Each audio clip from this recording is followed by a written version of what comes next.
1985, Japan was thrown into a frenzy when 12 individuals were fatally poisoned from drinks found in a vending machine.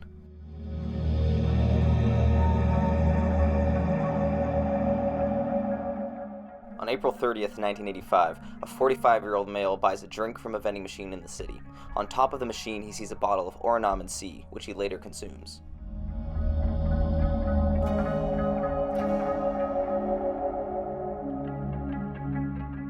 At the time, Oronamin C had an active promotion where customers of citywide vending machines were receiving a free soda with their regular purchase. Soon after, the man would die in hospital care, and the case was ruled acute paraquat poisoning.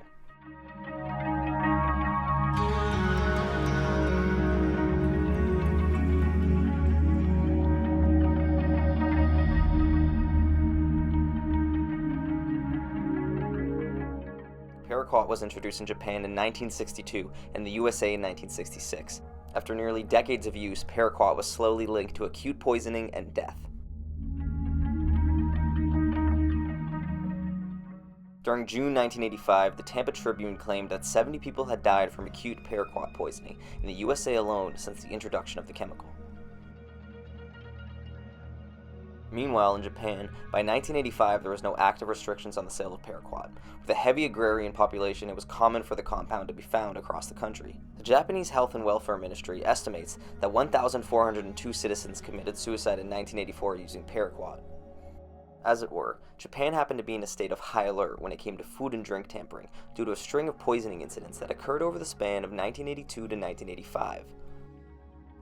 In 1982, Chicago encountered a string of murders that were a result of tampered Tylenol capsules laced with potassium cyanide. 7 people were killed in the incident, and several died in the subsequent copycat crimes.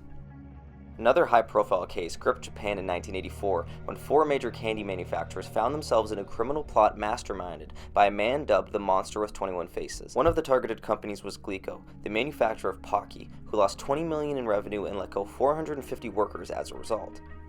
Over the span of May 1984 to August 1985, over 21 packages of candy were found to contain potassium cyanide. These packages were also given a sticker that literally read, "Danger contains toxins." With wild events including the kidnapping of the Glico CEO and the self-immolation of a police chief, the case would conclude around August 1985.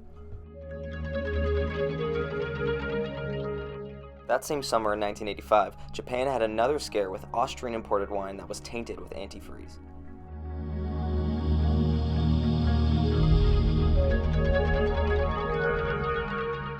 On September 11, 1985, 52-year-old Haru Atsu was on the way home from a fishing trip and stopped by a vending machine in Izumi-sano, Osaka. Atsu purchases a bottle of Oronamin C and finds another in the machine's dispensing lot. Halfway through drinking the second bottle, he feels ill. Hours later, he is rushed off to the local hospital.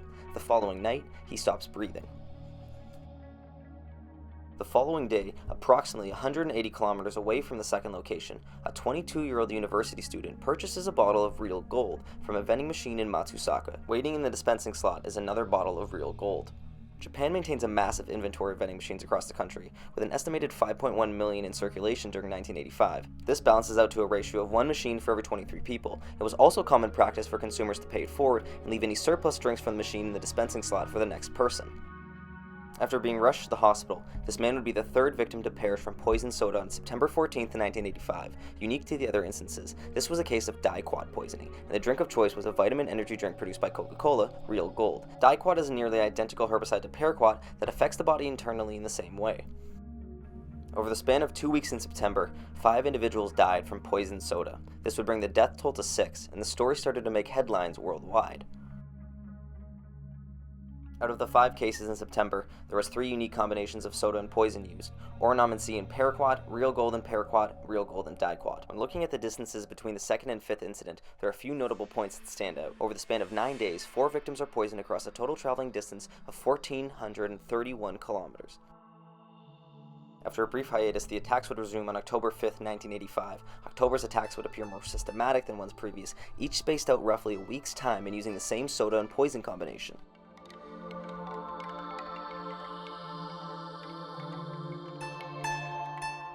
Another major distance is covered between the 8th and 9th attack. Nearly 900 kilometers separates these 2 instances, covered in a span of less than 6 days. He meant to kill us. The final 2 attacks attributed to the suspect occurred on November 7th and 17th, another 2 instances of Oronamin C bottles poisoned with lethal paraquat.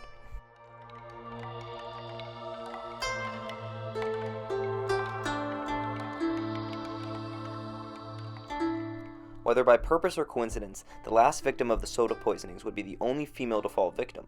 Following her passing, there was no further deaths attributed to this case.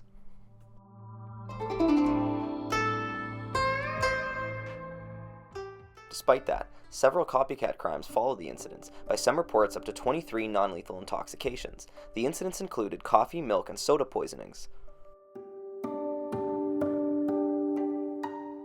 Interesting enough, a source from a 2004 book, Psychotherapy with Suicidal People, provides a quote from the National Police Agency of Japan, which stated that there were 17 paraquat poisoned drinks that resulted in an innocent death during 1985. From doing a bit of digging, it is not certain if this number includes self-inflicted paraquat poisonings, which also followed the copycat crimes.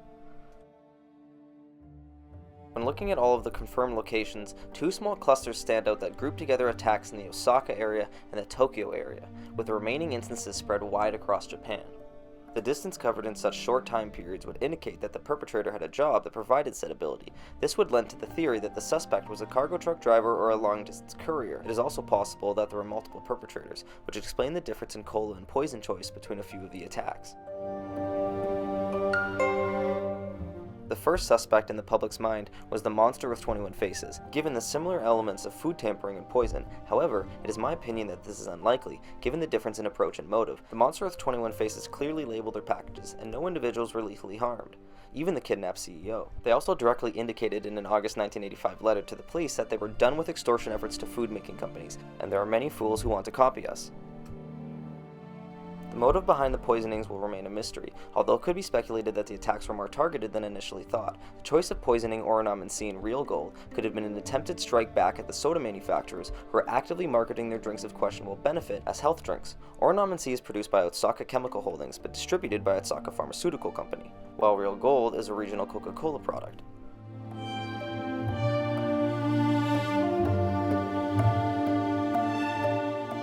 Oronamin C contained nearly 10% sugar content, yet sold 1.2 billion bottles across 650,000 locations in 1984 alone. Real gold also proved to have trace amounts of alcohol, and by the VP of Coca-Cola Japan's own admission, I don't know how much exactly. This pressure, mounted on the heels of a 1982 lawsuit filed against a health drink company after drinking their product, caused a minor automobile accident. The true identity and motive of this individual or individuals might ultimately remain a mystery. Japan halted the sales of 24% paraquat in 1986, and no further cases were ever attributed to the suspect. 12 victims of the paraquat killings would seemingly have no connection between each other. As of 2020, the case has gone completely cold, and no viable leads remain. Had forensic DNA been prevalent at the time, there may have been an opportunity to assist with the identification of a suspect.